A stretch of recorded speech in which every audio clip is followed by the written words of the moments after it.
Typhoon Ulysses that, according to Pagasa, it has a strong wind of 121 to 170 km winds and has been classified as tropical typhoon wind, signal number 8, that hit most of southern Luzon and other neighboring provinces like Calabarzon.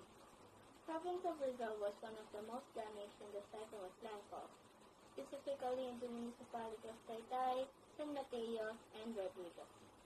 Rizal, wherein a lot of families had lost their houses and belongings due to heavy rain and gusty winds that caused floods and landslides. The provincial government of Rizal, headed by Honorable Governor Rebecca A. Inares, together with the CDRRMO, CSWD, and PNP.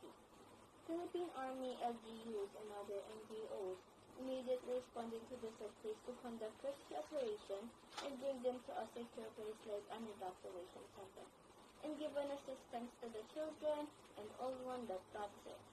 As of now, PSWD of Rizal, together with other LGUs and NGOs, continuously giving away some relief goods such as medicine, clothes, bedding, and food on different evacuation centers.